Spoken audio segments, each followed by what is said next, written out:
Ce cochon de Morin. Mon ami la barbe me dit: Tu connais Morin? C'est le propriétaire du grand magasin de couture à La Rochelle. On l'appelle ce cochon de Morin. Tu sais pourquoi? Non? Eh bien, je vais te raconter son histoire.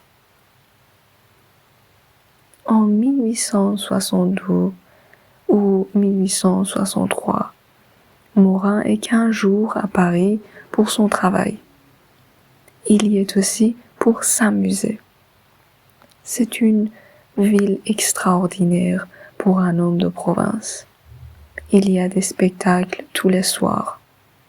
On voit des danseuses et des actrices, des jambes et des épaules nues. On est encore fou quand on quitte cette ville. Un soir, à 8h40, Morin attend son train pour repartir à La Rochelle.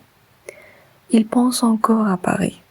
À cet instant, il voit une jeune femme qui embrasse une vieille dame. Oh, la belle personne, se dit-il. Morin suit la jeune femme dans la salle d'attente. Elle va après sur le quai et monte dans un wagon vide. Le train part et Morin est seul avec elle. Elle a 19 ou 20 ans. Elle est blonde et grande. Elle n'a pas un air timide. Elle met une couverture sur ses jambes, puis elle s'allonge sur la banquette pour dormir. Qui est-ce? Se demande Morin. Ceci peut être une belle aventure, mais je n'ai pas d'audace. Voilà mon problème. Et elle, que pense-t-elle? Elle peut me le dire d'un geste. Morin imagine leur conversation et puis, enfin, tu comprends, mais Morin ne lui parle pas. Alors la nuit passe. La jeune fille dort et Morin cherche une idée. Quand le jour se lève, le soleil éclaire le doux visage de la jeune femme. Elle se réveille et s'assoit. Elle regarde la campagne. Elle sourit à Morin.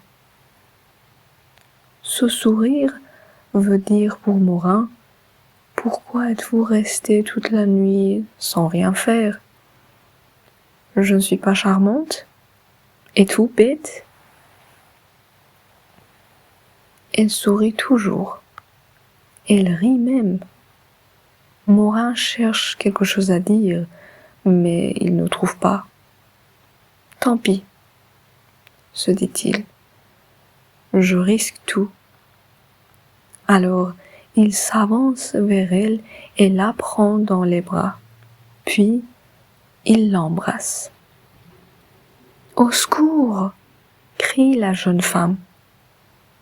Apeurée, elle ouvre la porte du wagon. Elle veut sauter dehors, mais Morin la retient par sa jupe. Madame! Oh, madame! Le train s'arrête. 2 employés arrivent. La jeune femme se jette dans leurs bras. Cet homme a voulu me, dit-elle avant de s'évanouir. Le gendarme de la gare de Mauzé arrête Morin. La jeune femme explique plus tard les faits. Morin rentre chez lui le soir, accusé d'outrage aux bonnes mœurs dans un lieu public.